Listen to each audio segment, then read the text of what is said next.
Local, live, late-breaking. WESH 2 News Sunrise on CW18 starts now. It's those that were closest to Donald Trump that understand how dangerous he is when the world is this dangerous. For people to fear the United States, you needed peace through strength. Now on WESH 2 News Sunrise, a vice presidential showdown. How the running mates of former President Trump and Vice President Harris defended their stances on everything from reproductive rights to foreign policy. And a barrage of missiles light up the night sky in the Middle East. The attacks heard all across Israel. Plus, critical resources are rolling out of Central Florida to help people who have nothing after Hurricane Helene. 8 o'clock on this Wednesday morning. We are chugging along here on CW18. Thank you so much for being with us. I'm Sheldon Dutez. And I'm Jason Guy. We've got the whole team with meteorologist Kelly in class to talk about the average temperatures that await us. It's still going to be steamy. And we've got first warning traffic expert Megan Mackey. And Megan, how are our roads looking right now? Yeah, nothing major right now. So if you take I-4, I-95, I-75, no big crashes, but there is a small crash in Wildwood impacting some traffic at a pretty big intersection there. So we'll take a look at that in a second. But Kellyanne, as Jason mentioned, we're in October, but hopefully closer to average today. Yeah, today high temperatures, upper 80s. Believe it or not, that is our average high temperature. But with humidity, it'll feel a little bit warmer outside. Let's at least get you a look outside at some of that humidity. Here's a look at Port Canaveral right now. Humid conditions to start, mostly sunny though. But in other parts of Central Florida, waking up to a little bit more cloud cover. It's all thanks to this front stalled out over Central Florida, which is the reason why we'll be slightly cooler today compared to yesterday. It's also the reason why we'll have more showers and thunderstorms developing. Right now though, at 8:02, a lot of Central Florida locations around 74 to 77 degrees. So it's comfortable to start, but we'll have more heat and humidity for the afternoon and temperatures gradually warming into the mid 80s to low 90s. Of course, we'll also have showers and thunderstorms as well. Quick look at the tropics. Kirk is a hurricane with winds of 80 miles per hour. Expected to become our next major hurricane tomorrow in the central Atlantic with no impact to land. East of Kirk, we have a Invest 91L that will become our next tropical depression either today or tomorrow, if not by the end of the week. And then a little bit closer to home, we have a broad low that is going to move into the Gulf of Mexico. Coming up in a few minutes, we'll talk a little bit more about this broad low and how it may impact our forecast. First, though, let's get back to Megan with a check on the roads. Kelly, and as I mentioned, not a bad time to head out the door. This is a current live look at I-4 from our tower camera here at WESH, looking up towards Maitland. No heavy traffic in either direction, but just the standard flow we see at this hour of the morning. But as I mentioned, there is that incident in Wildwood I've been keeping my eye on. It's along State Road 44 at Powell Road. We're seeing some purple and red indicating some lane closures, and we do know this is a crash with some injuries. So expect some issues at this intersection just off of the turnpike. I'll keep my eye on this. Our chopper is also getting back up. We'll bring you those live pictures coming up in about 15 minutes.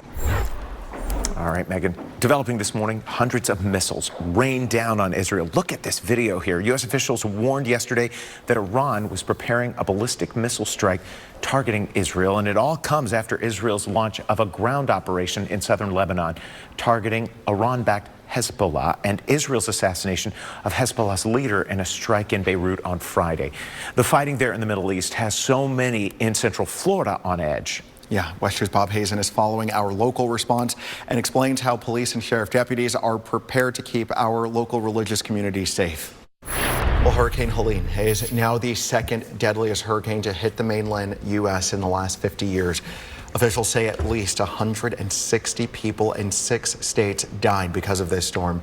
The remote western communities in North Carolina, where towns have just been decimated by floodwater and submerged, has made it especially difficult for delivery and supplies to get there, like food and water.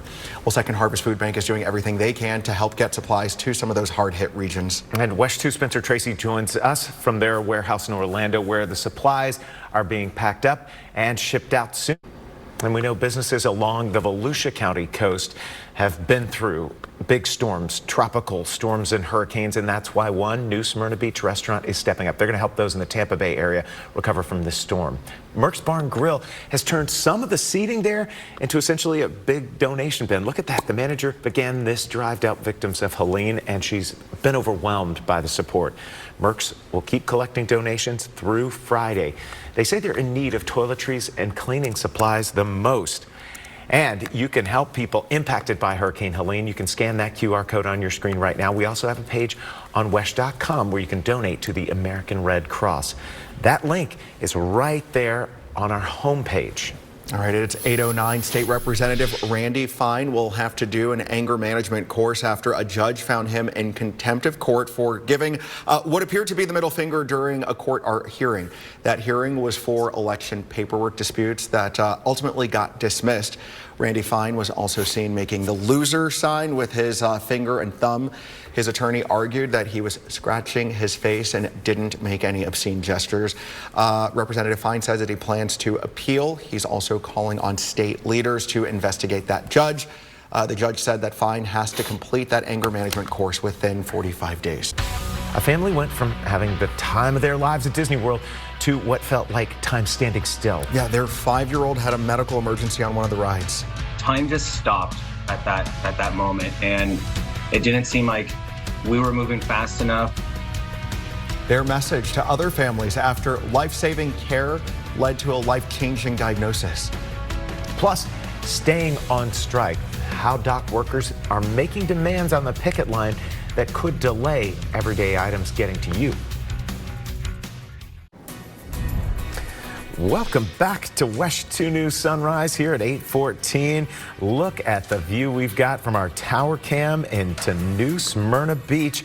Right now, we're in the upper 70s, and we are expecting average temperatures for this time of the year. Now, that means upper 80s, and there's the humidity in the mix that is going to make it feel more like the 90s. But the great thing for us is that this is Central Florida, and we can go enjoy a beach day. Yeah, if you can get out of work or school today, wouldn't it be nice? Or maybe this evening, enjoy dinner there at the coast if that's nearby. We'll also talk about some rain chances straight ahead in your first warning weather. Also, this is like my peak time to go to the beach. I go between October and April. I'm not there during the summer very often. It's like, yeah, the sweet spot is October to April. Yeah. All right, they want us to keep going. Yep. Anyway, this morning, 14 ports across the Gulf and East Coast are shut down because tens of thousands of workers refuse to budge. Yeah, these dock workers are striking, and it's for the first time in almost 50 years. From Maine to Texas, these states down the entire East Coast are joining with the picket line there. Look at that map. We've highlighted it. Even here in Florida, hundreds of port workers are on strike in Miami and Tampa. Those workers have a couple of demands. The first is a 77% raise increase over the next 6 years. The second is a pretty important one. They say they're demanding restrictions on automation for cranes, gates, trucks, and all other operations at ports to make sure technology doesn't replace their jobs. Our members have done the homework. They know their worth, and essentially they demand fair wages and better benefits. They say all cargo from the large carriers will be interrupted until they secure a contract, so expect shipping delays. Now, here in Central Florida, the major ports in Florida may go on strike, but it's not going to impact operations at Port Canaveral, especially cruisers are thinking about this one. The Port Authority tells us the ILA union at Port Canaveral works with the cruise lines instead of cargo or container ships, so operations aren't impacted here locally. Nearly 70 acres of land in Osceola County will be rezoned from agricultural to conservation, agriculture and conservation to industrial manufacturing. Now, here's what the rezoning is about. It's been in the plans for the county to increase the jobs to housing ratio. This is a site located at the entrance of the city of St. Cloud near US 192 and the Turnpike. The zoning change would allow the property to be used for things like distribution centers, business parks, and other non-residential uses. County staff members are set to make an approval of the rezoning at tomorrow's meeting. Osceola County is one of the fastest growing counties in our state, and it's predicted to nearly double in population over the next 15 years.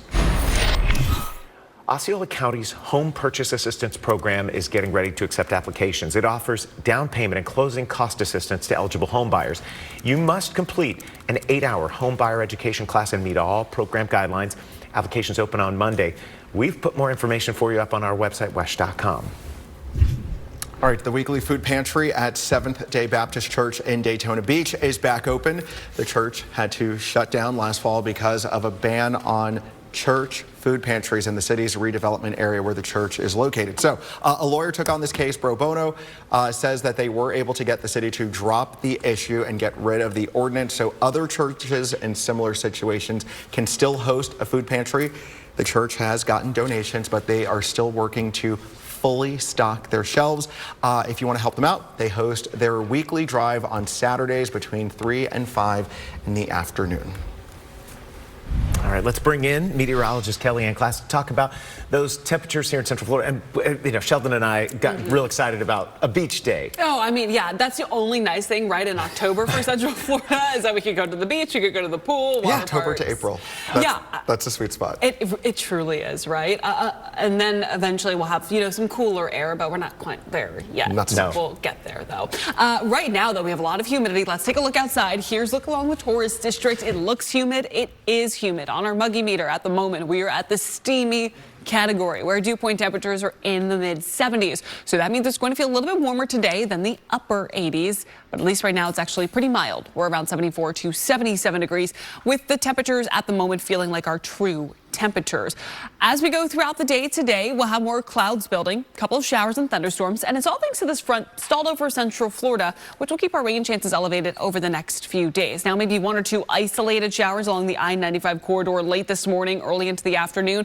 After 2 o'clock, this rainfall begins to work inland west of I-95, so scattered rain with scattered thunderstorms. The thunderstorm activity begins to diminish after sunset tonight, but we'll still have a few lingering showers west of I-4 and the metro going into the late night. But then by the time you wake up tomorrow morning, we're dry and we're sunny. So what you need to know for today's forecast, it's an isolated shower or 2 this morning along our coast. Otherwise, the rain picks up this afternoon and this evening with our high temperatures reaching the upper 80s inland, coastal locations middle 80s, which puts us right at average.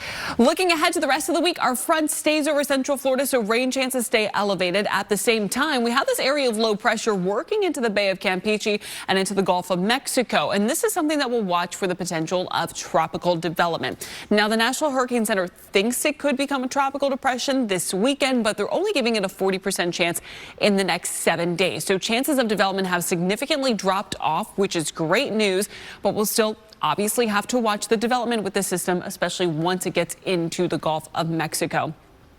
It looks like it will eventually get closer to Florida. We have a front up to our north, which is going to play a huge factor on how much rainfall we get. The reason why is the front moves in a little bit quicker. We get high pressure filtering in behind that front. It actually, where the GFS is signifying, it actually will keep that center of low pressure south of the metro, whereas a European, much broader with the system, a little bit slower with the rainfall, and keeps the center of low pressure over Central Florida, which would mean more rainfall. So the European GFS, a little bit different on the timing of when the rainfall exits and also where the low will go, but we do get the general idea that our rain chances are going to increase Sunday through the beginning of next week. So Sunday, Monday, and Tuesday, we're anywhere from a 60 to 70% coverage of rainfall. And because of all of that rain, our temperatures will fall off into the middle 80s, 85 on Sunday, then Monday and Tuesday, 84 degrees. All right, it is 8:21. Let's get over to Megan. Good morning. Good morning, Kellyanne. Nothing major that impacts your morning drive. If you're heading out the door right now, this is a live look at I-4. Traveling eastbound just past Sanford, heading it towards DeBerry. There is a crash here off onto the shoulder. Looks like it just cleared, though, so not having a big impact to traffic. Just a little bit of slowdowns on that eastbound side. Our chopper was heading there. It looks like they still are, but as I mentioned, really not having a big impact to traffic. So heading out the door, even in Seminole County, our travel times are still in the green this morning from Lake Mary Boulevard to Princeton Street. Westbound, we're at 13 minutes. Eastbound, we're at 12 minutes. All right, some new prices are in place for beach driving and park passes in Volusia County. Let's take a live look here at New Smyrna Beach again because it looks so beautiful, where people who live in Volusia County can register online or in person for a free driving and parking pass. The price for a non-resident driving and parking pass is now $30, up from $20. The annual pass is now $50, up from $100.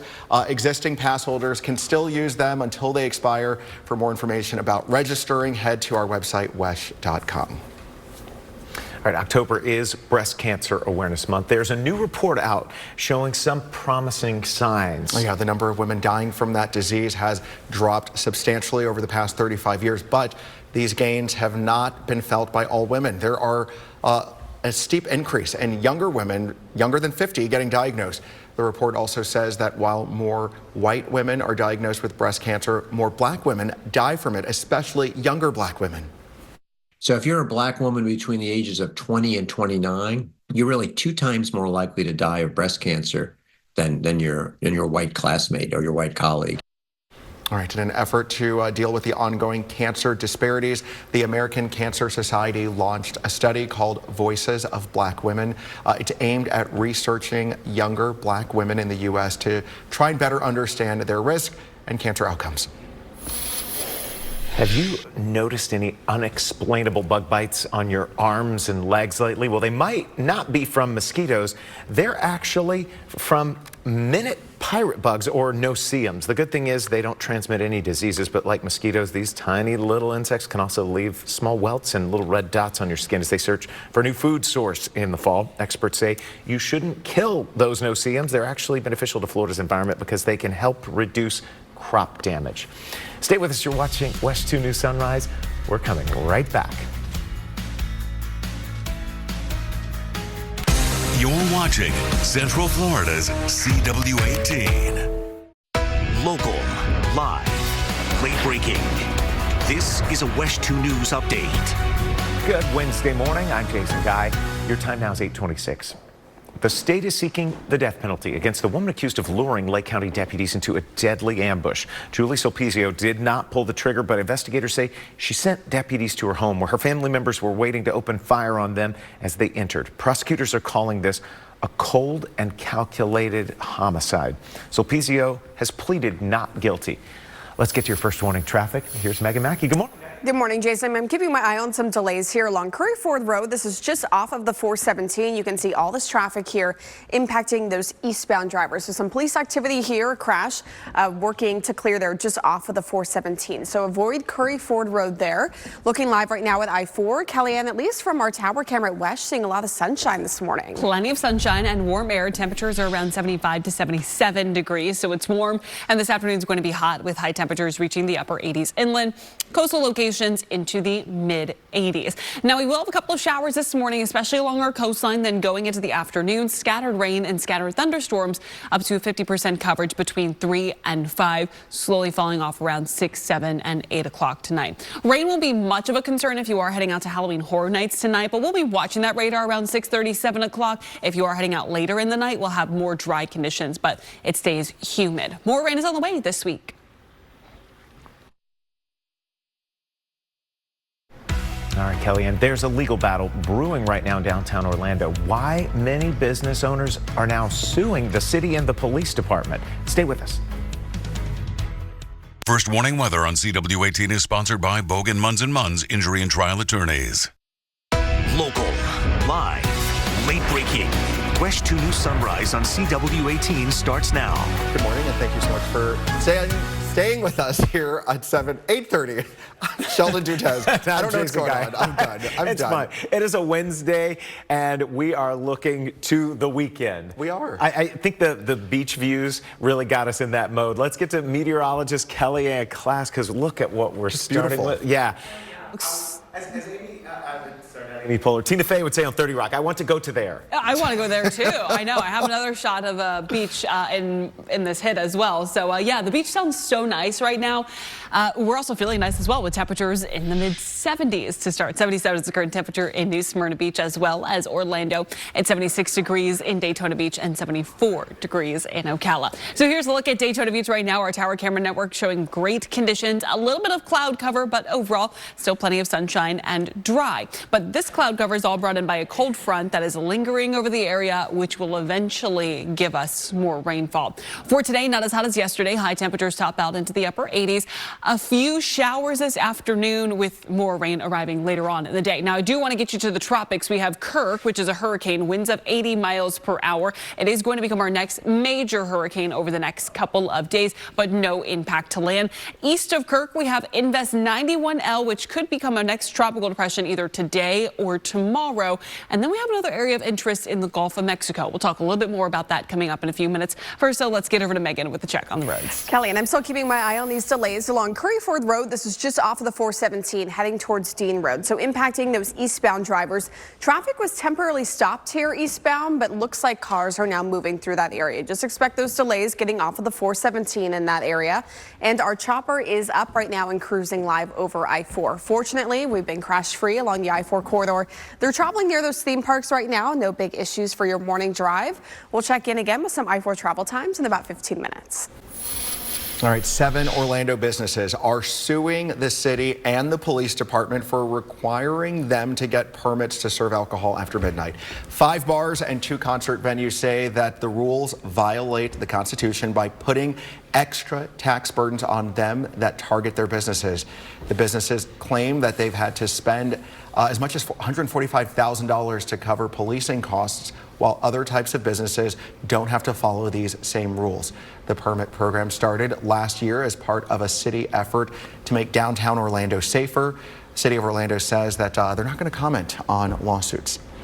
Well, after years of decline, Sanford City leaders are now excited about some changes that are coming to Seminole Town Center. There is a new deal that's about to close that will hand over the mall to a new owner. The buyer has some plans for new stores, entertainment, restaurants, and even some type of lodging. Demolition and new construction are set to start in the near future. City leaders hope that this deal will close in the next few weeks. Work will soon get underway in Seminole County's Shadow Bay community in the Longwood area to remove cement. It was poured into a storm drain system, neighbors say on purpose. So neighbors took a homeowner to court blaming ongoing flooding on the concrete plug she had installed. Diane Goglas faced a code enforcement fine and will need to hire a contractor. Then she must attend a pre-construction meeting before the work can start. All right, there is a new state law that neighbors in the Shadow Bay community and other areas that often flood will need to know about. Yeah, if you try to sell your home, you have to tell the buyer if you've ever had a flood claim to your insurance carrier or if you've accepted any type of federal assistance because of flooding. Now, the state is also making it very clear to new home buyers that homeowners' insurance policies don't cover flooding. A separate flood policy is necessary, and it really is a good thing to have even if you don't live near the coast. We've seen so many neighborhoods in the Orlando area that flood. It can happen anywhere in Florida.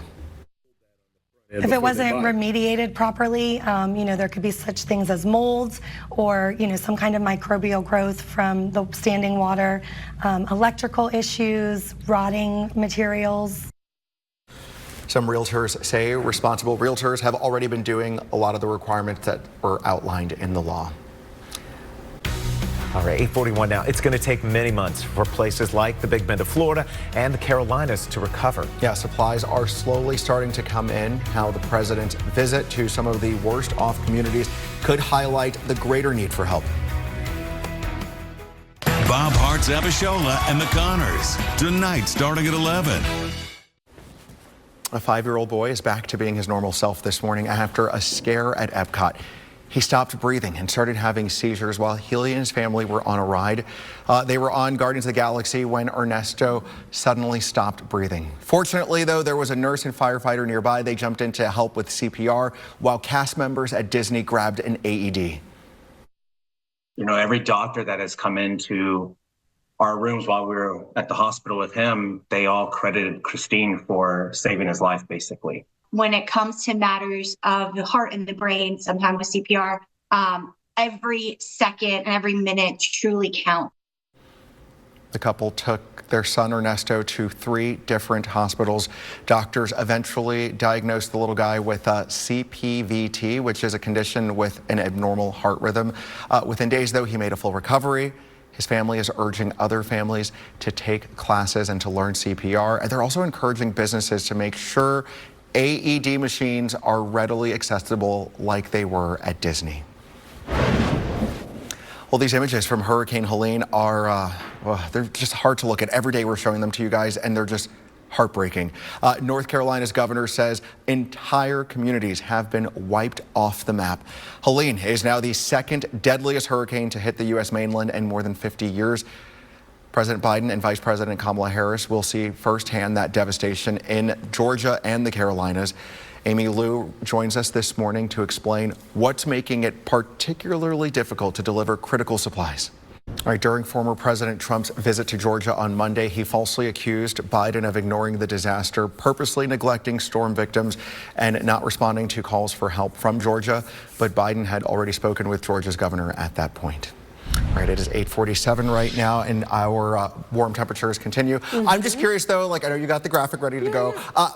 How do we feel now, and how does that compare to normal? So how do we feel? Well, our temperatures today will feel like the mid-90s. It's completely different from our actual temperatures because you have to take into account the humidity. Okay. But our actual temperatures today will top out into the upper 80s, which puts us right at average. 88 is our average high. We'll feel like the mid-90s, so it's not too far off from the actual temperatures. At least we're not dealing with those triple-digit feels like temperatures that we were dealing with in August and July. Those really extreme temperatures, feels like temperatures, I should say. So at average today, we have plenty of humidity, so that will make things feel a little bit warmer than they actually are. Right now, though, temperatures not too bad, 74 to 77 degrees. With a mix of sun and clouds, you can see all of that humidity outside. It's going to be a humid afternoon, and it's all thanks to a front. We have a lot of moisture ahead of that front, then behind that front, lower moisture, and that front, unfortunately, is stalled directly over us, which will lead to more rainfall today, up to a 50% coverage between 3 and 5.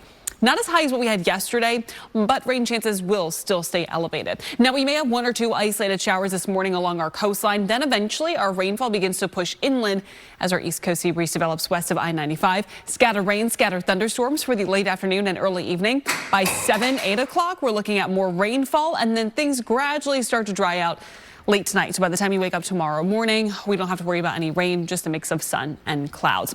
We have a stalled front over central Florida that'll continue into tomorrow and into Friday. At the same time, we have this area of low pressure lifting into the Gulf of Mexico.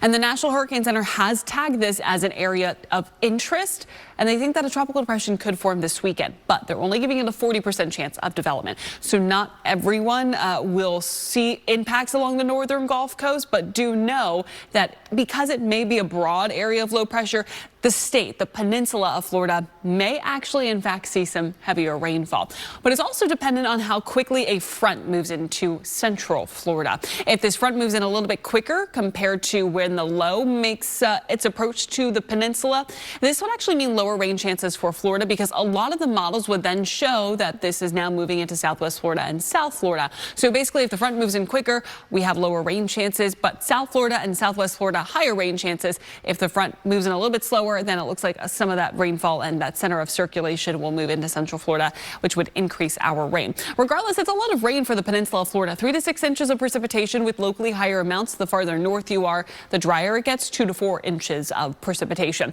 So rain chances increase Sunday, Monday, and Tuesday up to a 60 and 70% coverage. At that same time, our high temperatures drop into the mid 80s. 85 Sunday, 84 degrees Monday and Tuesday.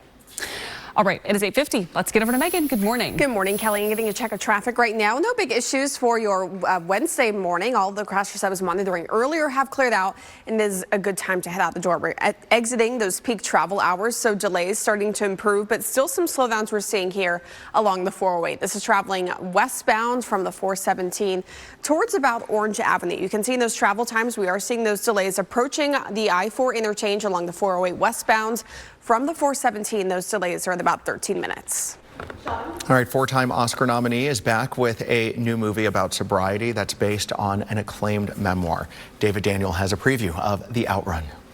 Saoirse Ronan has acted in more than 30 movies. The Outrun is her first one, though, as a producer. All right, WESH 2 is proud to partner with Come Out with Pride to bring you this year's parade. More than 220,000 people showed up for last year's parade. This event keeps growing, and this year there is a new route, but you can have the best seat in the house. You can watch the parade exclusively online at WESH.com, on the WESH 2 News Facebook page, and on the Very Local app. Our live coverage begins at 4 p.m. on October 19th. Michelle Imperato, Nancy Alvarez, Jesse Pagan, and I will all be co-anchoring that coverage. Megan Mackey will also be there for all the excitement along the parade route, as well as a number of our other co-workers. We cannot wait. It's always a fun time. And yeah, shout out to our parent company for showing support to the local LGBTQ community. All right, we're going to be back with another update on weather and traffic in just a little bit, and then stick around for more WESH 2 News Sunrise when Jason joins me here at 9.